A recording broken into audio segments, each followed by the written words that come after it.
Assalamualaikum warahmatullahi wabarakatuh. Alhamdulillah, wassalatu wassalamu ala sayyidina Rasulillah Sayyidina Muhammad ibn Abdillah wa ala alihi wa sahbihi wa man wala. Wala hawla wala quwwata illa billah. Amma ba'd. Kita bersyukur kepada Allah pada malam hari yang mulia ini. Kita ditakdir oleh Allah dapat berkumpul bersama-sama dalam keadaan sehat walafiat, zahir maupun batin. Kita bersyukur pula kepada Allah Subhanahu wa ta'ala di malam yang penuh berkah dan rahmat ini. Allah mentakdir kita dapat berkumpul dalam keadaan berzikir, dalam keadaan tagarrub, dalam keadaan bersolawat kepada Sayyidina Muhammad sallallahu alaihi wa alihi wasallam. Salawat melalui pembacaan maulid tadi merupakan salah satu bentuk ungkapan kerinduan seorang umat kepada kekasihnya, idolanya Nabi Muhammad sallallahu alaihi wasallam. Karena itulah yang akan kita banggakan dan diharapkan nanti di yaumil qiyamah. Orang-orang yang banyak membaca salawat di masa hidupnya, merekalah orang yang beruntung. Sebagaimana di dalam sebuah syair dikatakan, Adimis salata ala nabi Muhammadi فقبولها حتما بغير تردد آمالنا بين القبول وردها إلا صلاة على النبي محمد. Adimi salata ala Nabi Muhammadi. Hendaklah bersalawatlah kalian, senantiasalah kalian, rutinilah kalian dalam bersalawat kepada Sayyidina Muhammad sallallahu alaihi wasallam. Faqabuluha hitman bi ghairi taraddudi. Tidak diragukan lagi, pasti diterima dan disampaikan oleh baginda Rasul sallallahu alaihi wasallam dan dijawab oleh baginda Nabi Muhammad sallallahu alaihi wasallam. Amaluna bainal qabuli wa raddiha. Sedangkan amal dari yang telah kita lakukan antara diterima dan ditolak oleh Allah dan Rasulnya. Salat yang kita dirikan, puasa yang telah kita jalankan, sedekah yang telah kita keluarkan, atau amalia-amalia lain. Bainal qabuli wa raddiha, antara diterima dan ditolak, karena merupakan ada syarat-syarat semua daripada amal tersebut. Illa salatan ala Nabi Muhammadi, terkecuali salawat yang telah dihaturkan untuk baginda Rasulullah sallallahu alaihi wa alihi wasallam pasti diterima.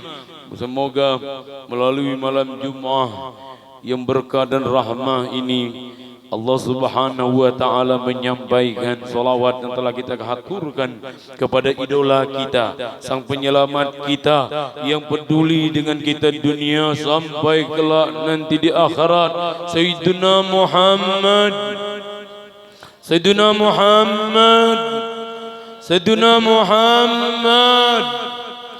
Bagaimana suatu ketika di waktu sahur, lebih kurang 3 atau jam 4-nya, Sayyidatuna Aisyah waktu itu beliau menjahit sebuah sesuatu di tangannya.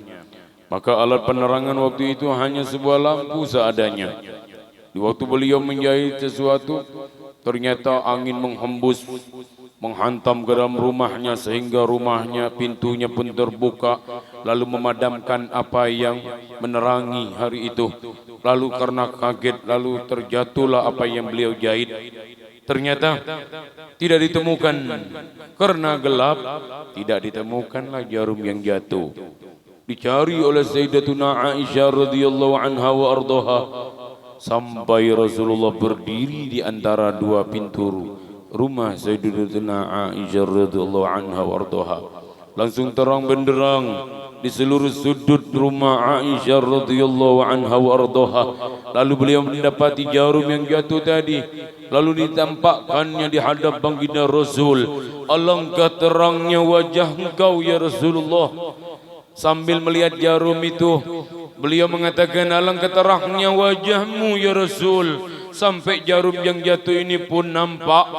Beliau mengatakan sambil menunjuk ke wajahnya, wailun man lam yarawni yaumal qiyamah. Celaka, binasa, rugi, neraka wail bagi orang yang tidak memandang wajahku nanti di hari kiamat.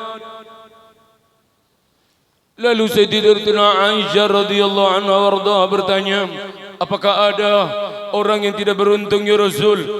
Kelak nanti di yaumil qiyamah yang tidak beruntung ya Rasulullah, yang tidak memandang wajahmu ya Rasul. Ada. Man haula, siapa mereka? Al-bakhil, orang yang pelit. Manil bakhil ya Rasul?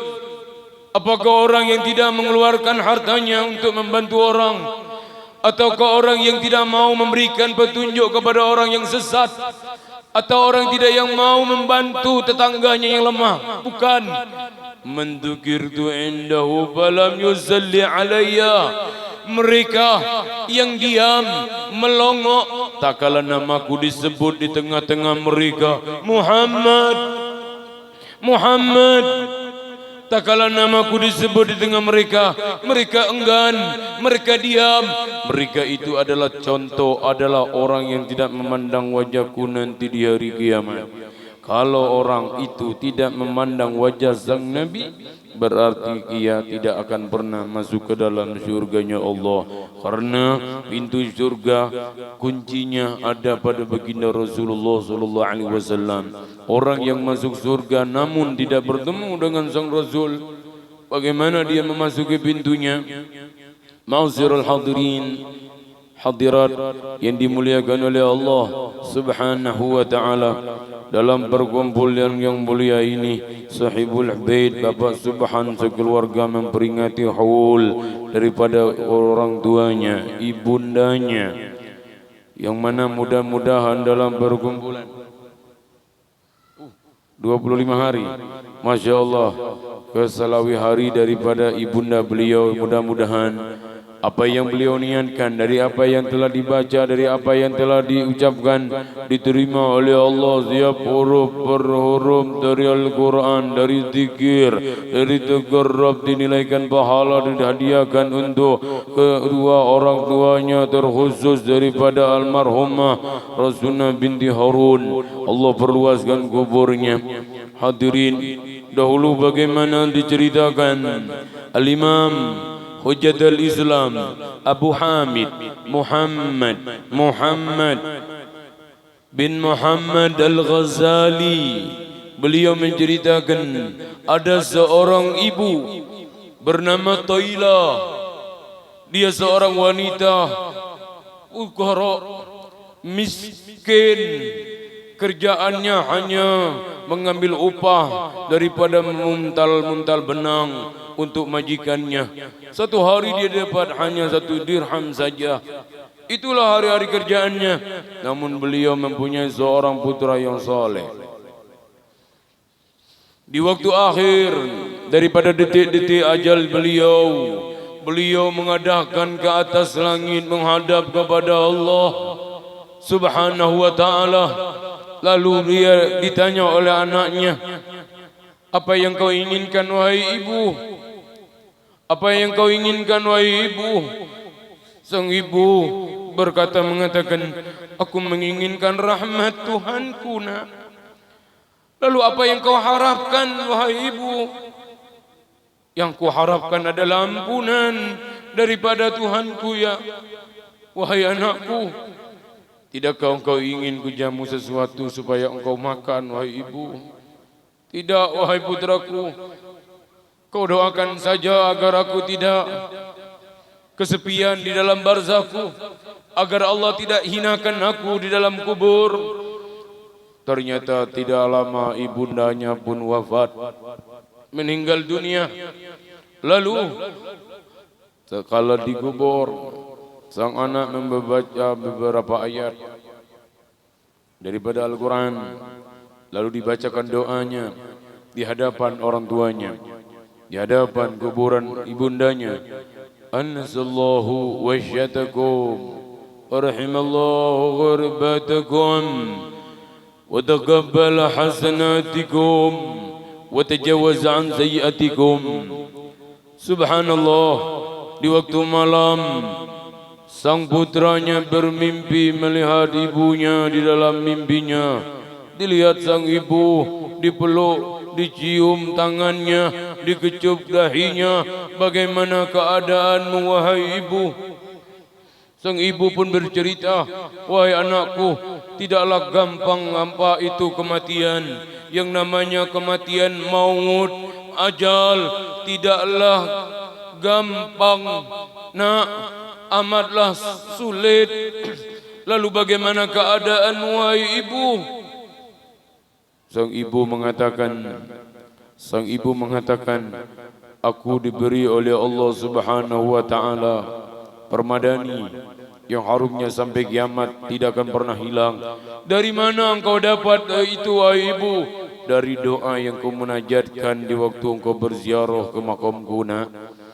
Bahkan suatu ketika sekelompok orang datang dalam tidurnya. Begitu banyak jumlah mereka. Sang putranya pun terkaget. Lalu mereka bangun, lantas mengatakan, kalian ini siapa? Apa yang kalian inginkan dariku? Orang-orang itu mengatakan, wahai Fulan bin Fulan, kami ini adalah para arwah-arwah yang dikubur di samping kiri dan kanan di sekitar kuburan ibumu. Kami datang kepadamu hanya untuk mengucapkan terima kasih. Yang kedua, tolong jangan hentikan kegiatan rutin yang biasa engkau lakukan kepada ibumu setelah kau membaca beberapa ayat dan doa yang kau senantiasa munajat. Karena doa itu kami pun yang ada di samping-samping ibumu ada dapat daripada pahala bacaan doa yang kau munajat kepada Allah Subhanahu wa ta'ala. Terlebih-lebih dia menziarahinya malam Jumat. Bagaimana Rasul sallallahu alaihi wasallam suatu ketika beliau bersabda dalam sebuah hadis, man zara qabr abawayhi aw ahadihima fi lailatil jumu'ah aw yaumal jumu'ah ghufira lahu wa kutiba lahu barran. Di situ Rasulullah mengatakan, barang siapa yang mengunjungi makam kuburan ayah dan ibunya atau salah satu dari mereka setiap malam Jumat atau hari Jumat, ghufira lahu, Allah ampuni dosa itu anak. Kalau menjadi anak yang diampuni oleh Allah, doa dikabulkan, hajat ditunaikan, rezeki pun diberi keberkahan. wa kutiba lahu barran. Bahkan Allah mencatat dia sebagai anak yang bakti kepada kedua orang tuanya. Dalam hadis yang lain, al-waladul bar la yadkhulun nar wal waladul aq la yadkhulul jannah. Al-waladul bar la yadkhulul nar. Anak yang bakti sama orang tuanya tidak akan pernah masuk neraka sekalipun dia melanggar syariat keadaan terpaksanya. Sekalipun sebaliknya, wal waladul aq la yadkhulul jannah. Sedangkan anak yang durhaka pernah mengecewakan ibunya, pernah membuat menangis ibunya, murkanya Allah Subhanahu wa taala karena murka ibunya. Dahulu hadirin, ada seorang sahabat Nabi bernama Alqamah.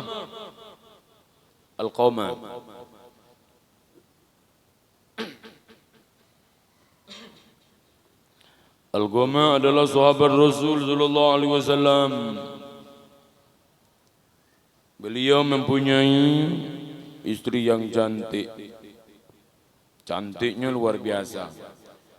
Tidak ada hari ini yang cantik lebih cantik daripada yang istrinya Alqamah. Karena dulu salon enggak ada, komestik enggak ada. Kecantikannya luar biasa, murni.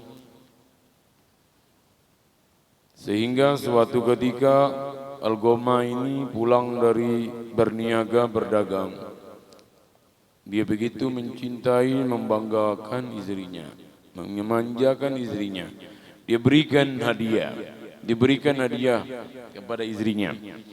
Suatu itu hadiah yang diberikan Alqamah kepada istrinya, ternyata ibundanya menginginkan. Lantas dia mengatakan, wahai putraku Alqamah, aku menginginkan apa yang kau berikan, hadiah kau berikan kepada istrimu. Alqamah mungkin dia keceplosan. Lantas dia mengatakan, wahai ibu, ini pakaian tidak pantas untuk engkau, wahai ibu. Ternyata ucapan Alqamah ini sangat menghancurkan hati sang ibu. Sang ibu Alqamah merasakan teriris-iris hatinya. Dia langsung pulang dalam keadaan menangis. Teringat bagaimana di waktu engkau di kandunganku, hai Alqamah. Belum pernah aku minta balas apa yang telah aku berikan kepadamu. Di saat ini aku melihat sendiri, mataku memandang sendiri. Engkau baru ketemu dengan seseorang wanita, baru saja engkau kenal. Kau berikan apa yang kau punya, namun aku sehelai benang pun belum pernah kau berikan. Wahai Alqamah, pulang ibunya ke rumahnya. Siang dan malam berlalu. Di waktu siang, lapar menghampiri ibunya. Perut ini kosong, namun tidak mampu untuk masuk ke dalam mulutnya ibunya Alqamah. Karena teringat kata-kata Alqamah, hingga dia kembalikan suapan itu ke piring kembali. Di waktu malam pun tiba, tak kalah terasa ngantuk tiba, namun ibunda Alqamah tidak mampu untuk tidur karena menahan amarah kepada putranya Alqamah. Sehingga tidak lama Alqamah pun jatuh sakit. Berita khabar ini tersebar sampai ke sahabat Nabi sallallahu alaihi wasallam. Datanglah sahabat-sahabat melihat Alqamah dalam keadaan sakarat, dituntun kalimat la ilaha illallah, namun Alqamah enggan. Lalu dibawa khabar ini kepada baginda Rasul. Ya Rasulullah, sahabat kami Alqamah dalam keadaan sakit. Dalam keadaan sakit ya Rasul. Ayo ya Rasulullah, lihatlah keadaan sahabat kami Alqamah. Rasulullah pun datang ke rumah Alqamah. Dilihat, lalu dituntun oleh sang Nabi. Hadirin wal hadirat, Rasulullah lihat yang menuntun langsung kalimat talqin kepada Alqamah, namun Alqamah enggan. Berkali-kali diulang oleh Rasulullah, Alqamah ikuti aku, la ilaha illallah. Alqamah enggan. Lalu dipanggillah istrinya. Mana istri Alqamah? Lalu Al-Wazir agama datang, ada apa ya Rasulullah? Ayo ceritakan kepada aku apa yang telah dilakukan oleh suamimu Algoma. Ya Rasulullah, Algoma adalah sahabatmu yang jujur dalam berdagang ya Rasul. Dia tidak pernah culas dalam timbangan ya Rasulullah. Lalu apa yang telah dilakukan suamimu? Pasti yang mengundang murkanya Allah. Ini tidak lebih berat dari apa yang telah dia lakukan kepada ibunya. Naam ya Rasulullah. Biasa suamiku Algoma ini apabila dia pulang dari berdagang, dia memberikan aku hadiah hari itu. Namun hadiah yang diberikan kepadaku hari itu ibunya pun menginginkannya. Namun Algoma enggan untuk memberinya ya Rasulullah. Kalau begitu sudah jelas. Inilah contoh teguran untuk kalian semua. Gambaran sahabatku sekalipun, andai kata dia durhaka kepada ibunya, neraka wil, neraka jahanam yang menantinya. Sampaikan salamku untuk ibunda Algoma. Sampaikan bahawa aku ada di rumah putranya Algoma. Kalau dia enggan mendatangiku, aku yang mendatanginya. Datanglah utusan mengetuk pintu rumah ibunda Algoma. Tok tok. Siapa yang datang? Aku utusan baginda Rasul. Apa yang diinginkan Rasulullah? Rasulullah menyampaikan salam untukmu wahai ibu Algoma. Beliau menantimu di rumah putramu Algoma. Kalau engkau enggan, Rasulullah akan mendatangimu. Demi Allah, aku yang lebih baik mendatangi Rasulullah sallallahu alaihi wasallam. Sampailah ibunda Algoma di hadapan sang Nabi sallallahu alaihi wasallam. Lalu Rasulullah sallallahu alaihi wasallam membujuk, merayu ibunda Algoma, wahai ibunda Algoma, berikanlah maaf untuk putramu Algoma. Itu ibunda Algoma teriak histeris, ya Rasulullah, tidak mungkin aku akan memaafkan dia ya Rasulullah. Aku tidak akan memaafkan dia ya Rasulullah. Berlalu hampir 1 minggu ya Rasulullah. Mataku belum tertidur karena menahan marahku kepadanya. Perutku belum satu pun masuk sesuap nasi atau seteguk air karena aku menahan marahku kepadanya. Aku tidak akan memaafkannya ya Rasulullah. Teriak ibunda Algoma, dirayu oleh Rasulullah. Namun Rasulullah tidak mendapatkan ridha dari ibunda Algoma untuk putranya. Lalu Rasulullah memanggil sahabat-sahabat untuk berkumpul. Kumpulkanlah, carilah kayu bakar yang banyak. Karena begitu banyak jumlah sahabat hari itu, terkumpullah, tidak lama terkumpul besar. Lalu Rasulullah perintahkan, nyalakan api. Itu api dinyalakan semakin besar, semakin memerah, bahkan membiru, bahkan panasnya sampai dirasai oleh ibunda Algoma kepada pipinya. Ya Rasulullah, api yang besar itu engkau buat untuk siapa ya Rasul? Putramu akan kami lempar ke dalamnya. Lihat, sekejam-kejamnya sang ibu, pasti dia akan memberikan maaf kepada anaknya, sekalipun sekecewa-kecewanya ibunda kepada anaknya. Ya Rasulullah, darah dagingku akan kau lempar ke dalam api itu ya Rasul. Betul, anakmu Algoma akan ku lempar ke dalamnya, karena dia pasti terbakar di nerakanya Allah, karena dia tidak mendapatkan ridha daripada engkau wahai ibunda Algoma. Aku akan lempar dia. Jangan ya Rasulullah, kalau begitu aku berikan dia maaf ya Rasulullah. Tidak lama terdengar suara lirih dari mulut Algoma, la ilaha illallah Muhammad Rasulullah. Lihatlah bagaimana perjalanan kisah ini. Tapi bagaimana lihat bagi orang-orang yang selamat, bahkan dicintai oleh tidak hanya penduduk bumi, bahkan penduduk langit. Yang mana suatu ketika Nabiullah Musa bertanya kepada Rabb Allahu Rabbul Alamin, ya Rabb, siapa yang menemaniku nanti di surga? Man rabbiki bil jannah. Nabiullah Musa pernah bertanya kepada Allah, wahai Allah, siapa kelak akan mendampingiku di surga? Allah menjawab, ya Musa, ada tukang sal sepatu yang ada di pasar, itulah temanmu nanti di surga. Berangkat Nabiullah Musa menuju pasar. Dicari tukang sepatu, sekelilingnya tidak ada terkecuali hanya satu. Diperhatikan oleh Nabiullah Musa alaihissalam mulai pagi sampai petang, tidak satu pun amaliyahnya yang luar biasa sehingga dia menjadi temanku di surga, kata Nabi Musa. Ada apa? Kok ini temanku di surga? Sehingga waktu petang pun tiba, ini pun pemuda bersimpun untuk pulang. Nabiullah Musa pun mendekatinya.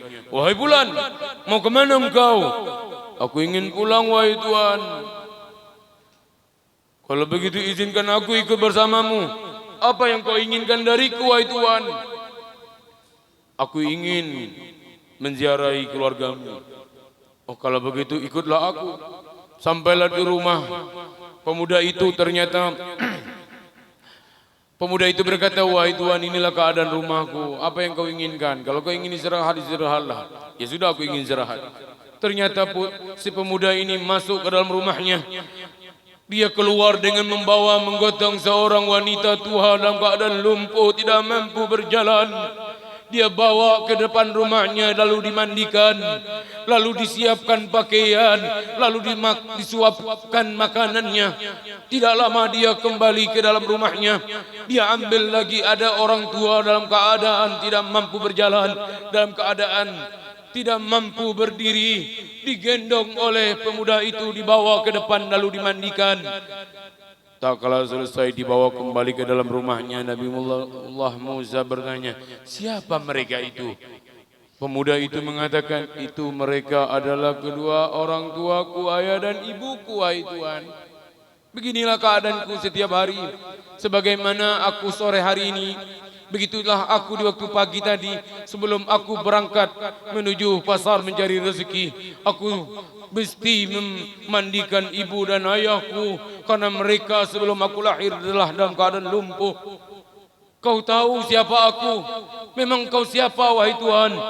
Engkau adalah temanku nanti di surga. Siapa engkau? Aku adalah Musa. Hadirin, bahkan seorang umat yang tidak mengenal nabinya, karena baktinya kepada kedua orang tuanya, Allah yang menjamin dia akan bersama menjadi teman oleh para nabi nanti di surga. Mudah-mudahan Allah Subhanahu wa taala mentakdir kita dapat berkumpul senantiasa bersama orang tua kita dalam keadaan girang hati mereka, dapat tersenyum wajah mereka tatkala memandang kita. Ya Rabb, orang tua kami yang masih hidup, panjangkan usia mereka ya Rabb, dalam keadaan seharul afiah zahir maupun batin, dalam keadaan seharul afiah zahir maupun batin, iman wal Islam ya Rabb. Berikan apa yang mereka minta sebagaimana apa yang kami minta kepada mereka. Selalu mereka berikan kepada kami waktu kami masih kecil. Ya Rabb, jangan pernah kau murkai mereka, karena mereka pernah menunda marahnya, murkanya kepada kami waktu kami masih kecil. Ya Allah, tunaikan hajat-hajat kedua orang tua kami yang telah wafat. Ampuni dosa-dosa mereka, lapangi kuburan mereka, takdirkan kami dapat berkumpul bersama mereka sebagaimana di dunia, begitu pula di akhirat dalam keadaan girang dan gembira, dalam keadaan girang dan gembira. Begitu juga kami yang punya anak, pelihara mereka ya Rabb, akhlak mereka, iman mereka, Islam anak-anak kami ya Rabb. Jauhkan mereka daripada segala macam pergaulan bebas, daripada perzinahan dan minum-minuman keras ya Rabb. Jauhi mereka daripada segala pitan dunia.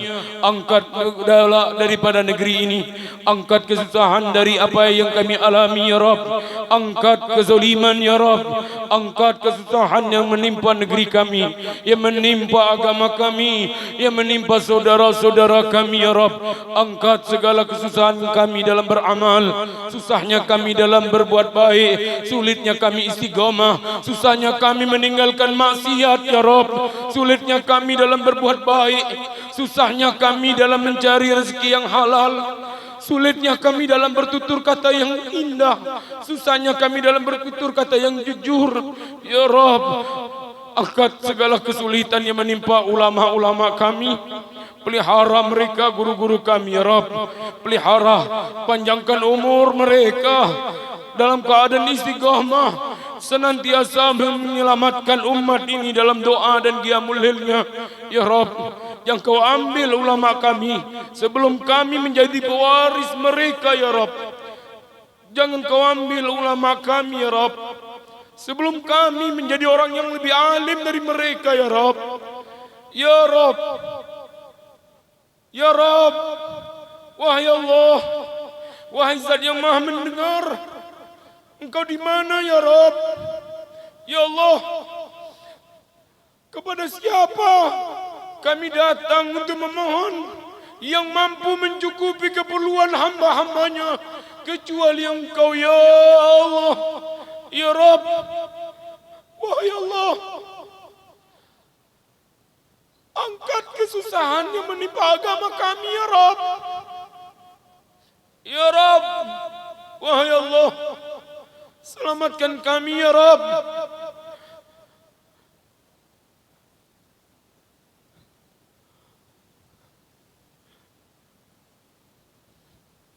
Ya Rabb, ya Allah,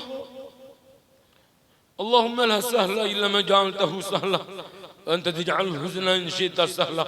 Allahumma la sahla illa ma ja'altahu sahla wa anta taj'alul huzna in syi'ta sahla. Allahumma la sahla illa ma ja'altahu sahla wa anta taj'alul huzna in syi'ta sahla.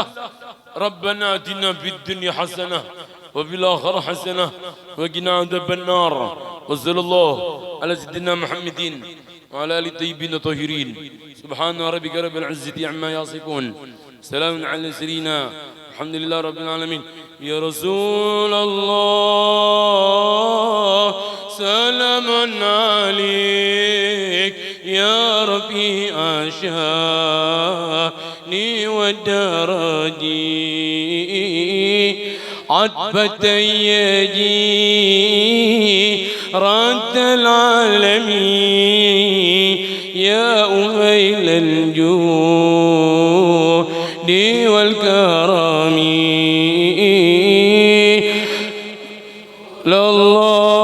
لله سلام عليك يا ربي أجاني ودرجي عتبتي رد العالمين للجود والكرم كل بيت أنت سكنه ليس محتاجا إلى سرج ومارد تعده قد أتى الله بالفرج يا رسول سلام عليك يا ربي أشهد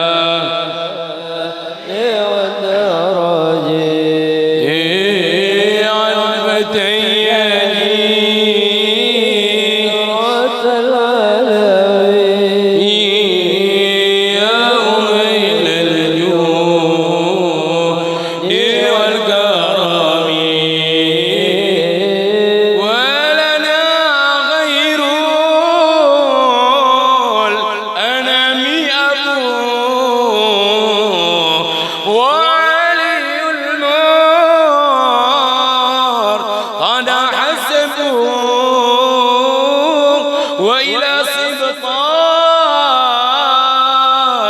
لننتسب نسبا ما فيه من أغاني يا رسول الله سلام عليك يا رفيع الشان والدرج يا جيران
kita.